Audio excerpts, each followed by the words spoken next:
अब बात करते हैं कोलंबिया की, जो राष्ट्रपति ट्रंप का अगला टारगेट है। अमेरिका के राष्ट्रपति डोनाल्ड ट्रंप का आरोप यह है कि कोलंबिया के जो राष्ट्रपति हैं गुस्तावो पेड्रो, वो जिस तरह की मिल चलाते हैं या जिस तरह का धंधा चलाते हैं, उससे ड्रग्स अमेरिका में आते हैं। यही बात इससे पहले वेनेजुएला के लिए गई थी।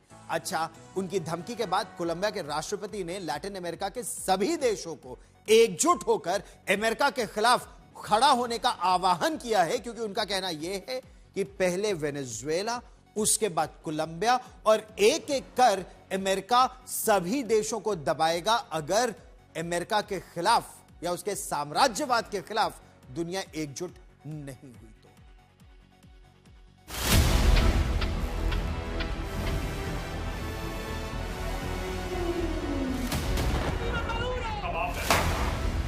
वेनेजुएला में अमेरिका की सैन्य कार्रवाई के बाद संयुक्त राष्ट्र सुरक्षा परिषद में हड़कंप है।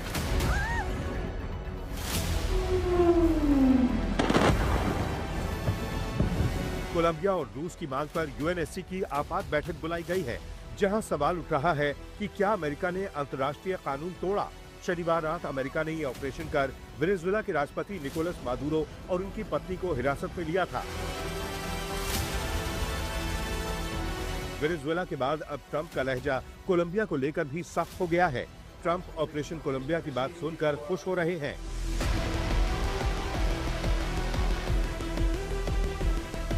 ट्रंप के बयान से पहले ही कोलंबिया ने वेनेजुएला बॉर्डर पर सेना तैनात कर दी थी। अब तैनाती को और बढ़ा दिया गया है।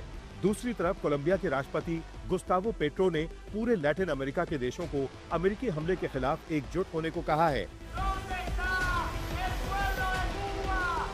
सोशल मीडिया एक्स पर अपने पोस्ट में वेनेजुएला के प्रदर्शन का वीडियो पोस्ट करते हुए उन्होंने लिखा, युवा वेनेजुएला की सड़कों पर अपने देश की रक्षा के लिए निकले हैं। पूरे वेनेजुएला, कोलंबिया और लैटिन अमेरिका में लोगों को सड़कों पर उतरना चाहिए। राष्ट्रीय संप्रभुता जनता की संप्रभुता है। वेनेजुएला पर हुए हमले के बाद उन्होंने नाम लिए बिना ट्रंप पर आरोप लगाया था कि एप्स्टीन फाइल के खुलासे को रोकने के लिए अमेरिका ये हमला कर रहा है। इस बीच बोगोटा में अमेरिकी दूतावास के बाहर प्रदर्शन हुए। वेनेजुएला पर अमेरिकी पाबंदी के चलते संकट गहराया और संयुक्त राष्ट्र के मुताबिक 2014 से अब तक 77 लाख लोग वेनेजुएला छोड़ चुके हैं। उनके पास इतने पैसे भी नहीं कि वो खाना खरीद सके। इनमें से 28 लाख शरणार्थी अकेले कोलंबिया में है। अब डर है ट्रंप की अगली कार्रवाई पूरे क्षेत्र को अस्थिर कर सकती है। दूसरी तरफ क्यूबा ने अमेरिकी हमले को आपराधिक करार दिया। क्यूबा ने अमेरिकी हमले की आशंका जताई थी, लेकिन ट्रंप का कहना है कि क्यूबा अपने बोझ तले दब जाएगा। क्यूबा के कई नागरिकों की शनिवार को हुए अमेरिकी हमले में मौत हो गई थी। 32 अधिकारी मादुरो की रक्षा करते हुए मारे गए। क्यूबा ने 2 दिन का राष्ट्रीय शोक घोषित किया है। आज तक ब्यूरो। क्यूबा के 32 सिपाही शहीद हो गए थे मडूरो को बचाने के चक्कर में। वो इनर कॉर्डन में उनकी सुरक्षा में तैनात थे। लेकिन अब हम बात करते हैं डोनाल्ड ट्रंप के अगले युद्ध के मोर्चे की। जी हां, साम दाम दंड भेद यूरोप के साथ। वैसे अमेरिका का रिश्ता ऐतिहासिक है। ज्यादातर देश नॉर्थ अटलांटिक ट्रीटी ऑर्गेनाइजेशन यानी नेटो के सदस्य भी हैं। अमेरिका के साथ रक्षा समझौता है और इसके बावजूद अमेरिका के राष्ट्रपति डोनाल्ड ट्रंप ने कहा है कि अमेरिका के लिए सुरक्षा सबसे महत्वपूर्ण है और अमेरिका की नेशनल सिक्योरिटी के लिए उन्हें ग्रीनलैंड चाहिए, क्योंकि वहां रूस और चीन के जो जहाज है, समुद्री जहाज है, वो आर्कटिक महासागर में अपना वर्चस्व, उस क्षेत्र में अपना वर्चस्व बढ़ा रहे हैं। ग्रीनलैंड वैसे डेनमार्क का हिस्सा है। वहां की प्रधानमंत्री ने डोनाल्ड ट्रंप के बयान पर कड़ी नाराजगी भी जताई। मेटे फ्रेडरिक्सन ने कहा है कि डोनाल्ड ट्रंप अपने सहयोगी देश को जो धमकी दे रहे हैं, ये धमकी देना बंद करें। लेकिन डोनाल्ड ट्रंप का देखिए, क्या दुश्मन और क्या दोस्त, ऐसा सगा नहीं जिसको अमेरिका ने इस तरह की धमकी दी नहीं। देखिए।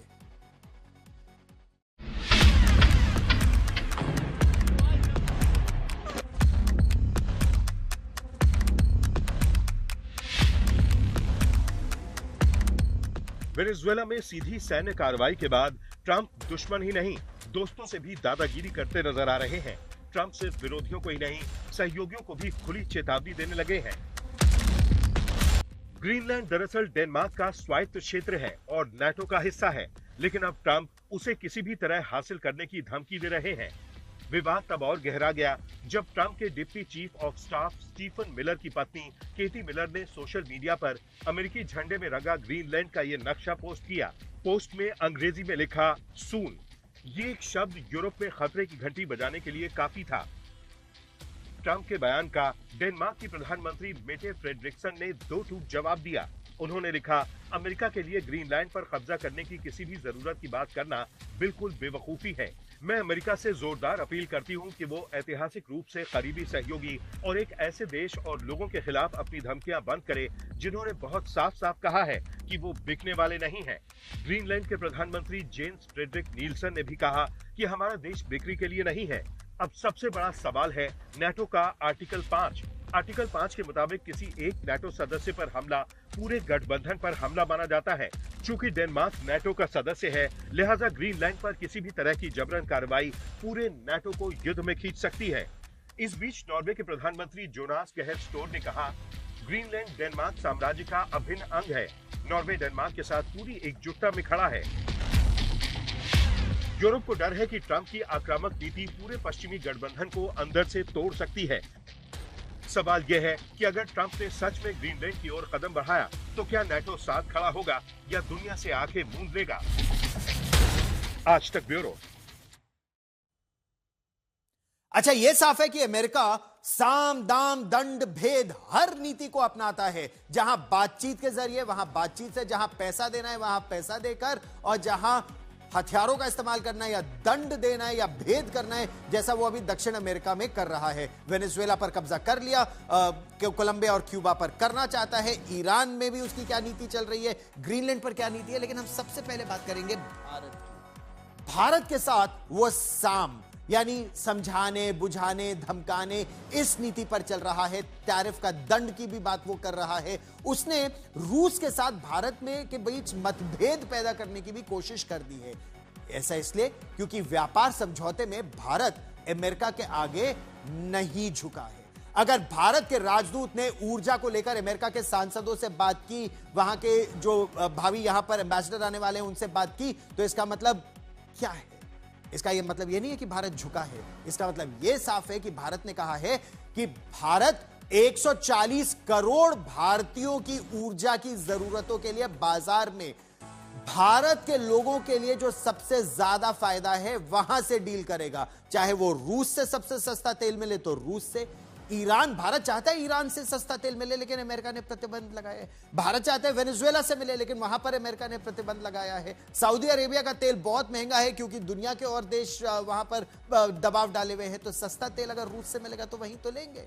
भारत समझाता यह है कि रूसी तेल बहाना है। असल मुद्दा है भारत का ट्रेड डील में सख्त रुख जो अमेरिका को परेशान किए हुए हैं। दुनिया का हर देश अमेरिका के आगे झुका, प्रधानमंत्री नरेंद्र मोदी और भारत नहीं झुके हैं। इसके अलावा भारत ने तेल को लेकर अमेरिका और यूरोप देशों के जो दोहरे मापदंड हैं उसे भी हर स्तर पर बेनकाब किया है।